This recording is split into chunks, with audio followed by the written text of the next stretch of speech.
வணக்கம். இன்னைக்கு நம்ம பார்க்க போற ரெசிபி ரொம்பவே ரிச்ஃபுல்லான மட்டன் கறி எப்படி செய்யறதுன்னு பார்க்க போறோம். இந்த ரிச்ஃபுல்லான மட்டன் கறி செய்ய தேவையான பொருட்கள் நான் வந்து இன்னைக்கு 1/2 kg போல மட்டன் எடுத்திருக்கேன். 1/2 kg மட்டனுக்கு வந்து ஒரு பெரிய வெங்காயத்தை எடுத்து நான் வந்து இன்னைக்கு ஸ்லைஸ் பண்ணி எடுத்து வச்சிருக்கேன். ஒரு மீடியம் சைஸ் தக்காளி பழத்தை எடுத்து சாப் பண்ணி எடுத்து வச்சிருக்கேன். நல்ல ஒரு 15 கிராம் போல் முந்திரி எடுத்து 1 மணி நேரம் போல் தண்ணியில் சோக் பண்ணி எடுத்து வச்சுருக்கேன். சஃப்ரான்ஸ் வந்து எடுத்து பாலில் ஊற வச்சு எடுத்து வச்சுருக்கேன். காசாத பாலில் சஃப்ரான்ஸை ஊற வச்சு எடுத்துருக்கேன்.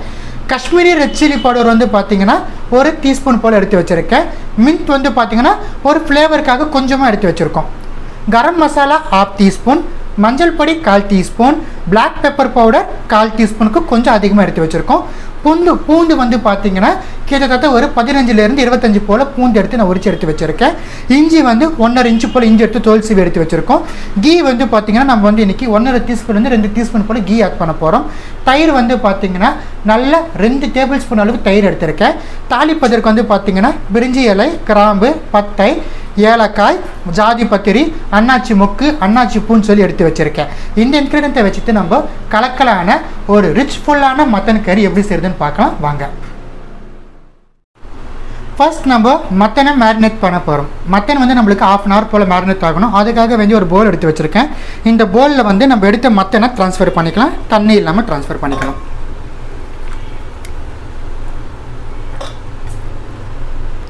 மட்டன் சேர்த்துட்டோம். இப்போ இதில் வந்து நம்ம மஞ்சள் பொடி ஆட் பண்ணிக்கலாம். நான் ஆல்ரெடி மஞ்சள் தூள் போட்டு மட்டனை வாஷ் பண்ணியிருக்கேன். அதனால தான் நான் 1/4 டீஸ்பூனுக்கும் கம்மியான அளவு மஞ்சள் பொடி சேர்க்குறேன். ஹோல் ஸ்பைசஸ் மசாலா ஆட் பண்ணிக்கலாம். நம்ம எடுத்து வச்சிருக்கிற Kashmiri red chilli powder, black pepper powder. Black pepper பவுடருங்கிறது ஆப்ஷனல் தான். If you want you can. உங்களுக்கு பிளாக் பெப்பர் பவுடர் வேணான்னா ஆட் பண்ண தேவையில்லை. மின்ட் லீவ்ஸ் ஆட் பண்ணிக்கலாம். ஃபைனல் இன்க்ரீடியண்ட்டாக நம்ம இது கூட வந்து சால்ட் ஆட் பண்ணிவிட்டு நம்ம நல்லா மிக்ஸ் பண்ணி விடலாம். மட்டனுக்கு தேவையான அளவு மட்டும்தான் சால்ட் ஆட் பண்ணணும். இதை வந்து நல்லா மிக்ஸ் பண்ணி விடலாம். Now we will add a curd. பாருங்கள், திக்கான curd எடுத்துருக்கேன். ஆட் பண்ணிடலாம். ஒரு டெலிஷியஸான டேஸ்ட் கொடுக்கணுன்னா கம்பல்சரி நம்ம curd ஆட் பண்ணணும். ஃபைனலாக curd ஆட் பண்ணிட்டோம். இப்போ நல்லா நம்ம கோட் பண்ணி விடணும். திக்கான curd தான் ஆட் பண்ணணும். வாட்டரியாக இருக்கக்கூட curd இருந்துச்சுன்னா அது ஒரு காட்டன் கிளாத்தில் வந்து ஒரு இடத்துல ஹேங் பண்ணி வச்சுருங்க. போட்டுட்டு அதில் இருக்கிற தண்ணி ஃபுல்லாக நம்மளுக்கு ஃபில்டர் ஆகிடும். தண்ணியாக போட்டிங்கன்னா மட்டன் ஆல்ரெடி நம்மளுக்கு இப்போ தண்ணி ரிலீஸ் பண்ணோம். நீங்கள் கேர்ட்லேயும் வந்து கொஞ்சம் தண்ணி கன்சிஸ்டன்சியோடு போட்டிங்கன்னா அது வந்து கறிக்கு பதில் நம்மளுக்கு என்ன ஆயிடும்னு பார்த்தீங்கன்னா ஒரு மாதிரி தண்ணியான வாட்டரியான குழம்பு கன்சிஸ்டன்சிக்கு நம்மளுக்கு கிடச்சிடும். மட்டன் வந்து நான் கம்ப்ளீட்டாக கோட் பண்ணிட்டேன். தஹி ஆட் பண்ணிவிட்டு இப்போ வந்து நம்மளுக்கு 1/2 hour போல் மட்டன் ரெஸ்ட் கொடுக்கலாம். மெயின் டைம் வந்து நம்ம ஃபர்தர் ப்ராசஸை பார்க்கலாம் வாங்க. இந்த பக்கம் பாருங்கள், ஒரு ப்ரெஷர் பேன் எடுத்து வச்சு நம்ம எடுத்த நெய்யில் வந்து நல்லா ஒரு டீஸ்பூன் போல் நெய் ஆட் பண்ணியிருக்கேன். இதில் வந்து இப்போ நம்ம கட் பண்ணி எடுத்து வச்சுருக்கிற ஆனியனை போட்டு நல்லா ஃப்ரை பண்ணி எடுக்கணும். உங்களுக்கு வேணும்னா ஆனியன் வந்து ப்ளைனான ஆயிலில் போட்டு நல்லா டீப் ஃப்ரை கூட பண்ணி எடுத்துடணும். ஆனால் கம்பல்சரி ஆனியன் வந்து நம்மளுக்கு கோல்டன் ப்ரௌன் கலராக வரணும். அதை மொத்தம் நம்ம ஞாபகத்தில் வச்சுக்கணும். இந்த ரெசிபிக்கு ஃபுல் அண்ட் ஃபுல் ஆனியன் கையில் தான் இருக்குது. So complete golden brown colour வந்ததுக்கப்புறமா நம்ம மற்ற இன்க்ரீடியன்ஸ் ஆட் பண்ணிவிட்டு நல்லா நம்ம ஒரு கோட் பேஸ்ட்டாக அரைக்கணும். நம்ம அரைக்க தானே போகிறோம்னு சொல்லிட்டு நம்ம ஏதாச்சும் ஆனோன்னு சொல்லிட்டு நம்ம வறுபடக்கூடாது. நல்லா கோல்டன் ப்ரௌன் கலர் வரணும். நம்மளுக்கு பிரியாணிக்கு வதங்குறது போல் வதங்கணும் ஆனியன் மட்டும். ஆனியன்ஸ் பாருங்கள், கம்ப்ளீட்டாக நல்ல கோல்டன் ப்ரௌன் கலருக்கு வந்துடுச்சு. இவ்வளோ மொத்தம் நம்மளுக்கு வதங்கணும். இதுலேருந்து கம்மியாக கூட நம்ம வதக்கிவிடவே கூடாது. ஆனியன்ஸ் வந்து நல்ல கோல்டன் ப்ரௌன் கலருக்கு வந்தால் நம்மளுக்கு அந்த ரிச் க்ரீமுடைய ஃப்ளேவரை நம்மளுக்கு ஆனியன்ஸில் தான் முக்கியமாக அடங்கியிருக்கு. இப்போ வந்து நம்ம எடுத்து வச்சுருக்கிற இஞ்சி பூண்டு ஆட் பண்ணிக்கலாம். இஞ்சி பூண்டை சேர்த்து நல்லா நம்ம கலந்து விட்டுடலாம். இப்போ நம்ம டொமேட்டோஸ் ஆட் பண்ணிக்கலாம். டொமேட்டோஸ் வந்து ஆப்ஷனல் தான். உங்களுக்கு டொமேட்டோ ஃப்ளேவர் மட்டனில் பிடிக்கும்னா ஆட் பண்ணலாம். மட்டனில் உங்களுக்கு டொமேட்டோ ஃப்ளேவர் பிடிக்காதுன்னு ஆட் பண்ண தேவையில்ல.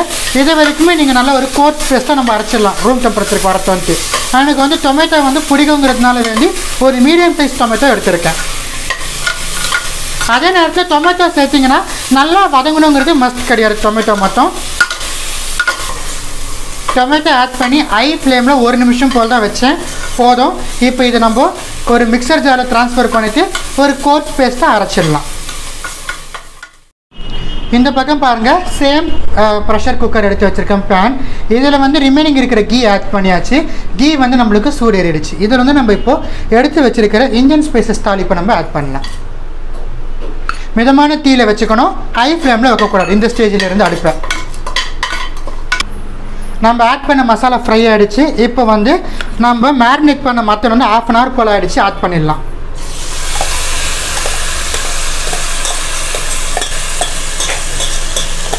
இதில் இருக்கக்கூடிய தயிர்லாம் வேஸ்ட் பண்ணக்கூடாது, எல்லாத்தையுமே ஆட் பண்ணணும். மட்டன் வந்து நெய்யில் வந்து மிதமான தீயில் நல்லா 5 நிமிஷம் போல் வதக்கணும். கிட்டத்தட்ட சொல்லணும்னா மட்டன் வந்து 10 to 15% போல் நெய்யிலே வேகணும். மட்டன் பாருங்கள் மிதமான தீயில் 5 நிமிஷம் போல் இருந்தது. நம்ம எவ்வளோ திக்கான கேர்டு விற்றோம், இருந்தாலும் மட்டன்லேருந்து பாருங்கள் நம்மளுக்கு தண்ணி வந்து எவ்வளோ அழகாக பிரிஞ்சு வந்திருக்குன்னு. இப்போ வந்து ஃபைனலாக வந்து ஒரு 1/4 கப்பு போல் தண்ணி வந்து நம்ம ஆல்ரெடி மேரினேட் பண்ண இந்த மசாலா கூட போட்டு நான் வச்சுருக்கேன் பாருங்கள். இதை வந்து இதில் ஆட் பண்ணிடுறோம். இவ்வளோ தான், இதுக்கு மேலே நம்ம தண்ணி ஆட் பண்ணக்கூடாது.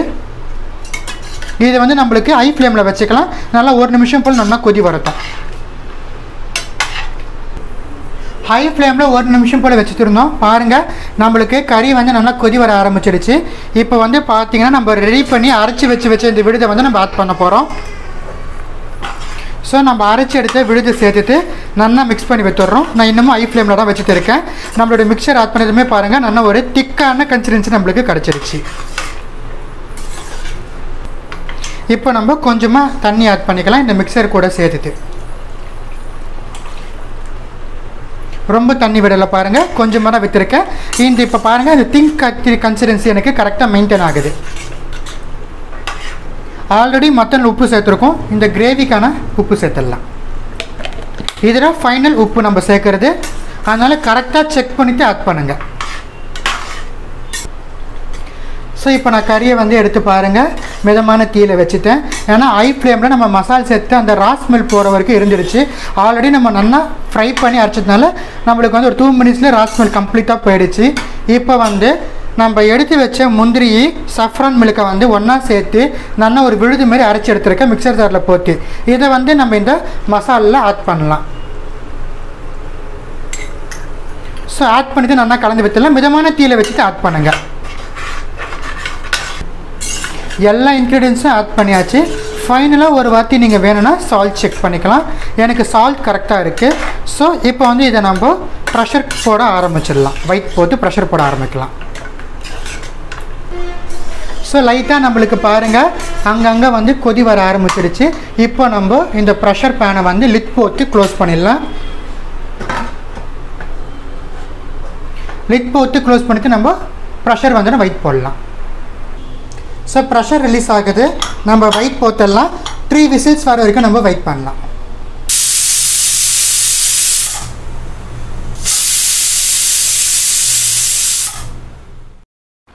ப்ரெஷர் வந்து நம்மளுக்கு 3 விசில் போல் கொடுத்தோம்.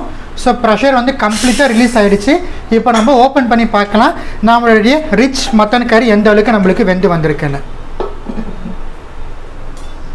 பாருங்கள் எவ்வளோ கலக்கலாக நல்ல திக்கான ஒரு கன்சிஸ்டன்சியில் நம்மளுக்கு வந்திருக்கு பாருங்கள். கலர் கூட பாருங்கள் அந்த பர்ஃபெக்டான ரிச்சுவல் க்ரீமி கலர் நம்மளுக்கு கிடச்சிருக்கு. ஸோ இவ்வளோ தான் நம்மளுக்கு இந்த ரிச் மட்டன் கறி தயாராகிடுச்சு. இப்போ இந்த மட்டன் கறி வந்து சூடாக சர்வ் பண்ண நம்மளுக்கு ரெடியாக இருக்குது. இது கூட ஒரு கலக்கலான நானோ இல்லை சப்பாத்தியோ இல்லை பராத்தாவோ இருந்தால் கலக்கலாக இருக்கும். ரொம்ப கலக்கலான ஒரு ரிச்ஃபுல்லான மட்டன் கறி எப்படி செய்து உங்களுக்காக வந்து செஞ்சு காமிச்சிருக்கேன். இந்த மட்டன் கறியை உங்கள் வீட்டில் ட்ரை பண்ணி பார்த்து இது கூட ஒரு பராத்தாவோ சப்பாத்தியோ நானும் வச்சுட்டு சாப்பிட்டு எப்படி இருந்து எனக்கு கமெண்ட் செக்ஷனில் சொல்லுங்கள். வேறு ஏதாச்சும் ரெசிபிஸ் வேணும்னா கமெண்ட் செக்ஷனில் கேளுங்க. உங்களுக்காக வேண்டி போஸ்ட் பண்ணுறேன். நன்றி, வணக்கம்.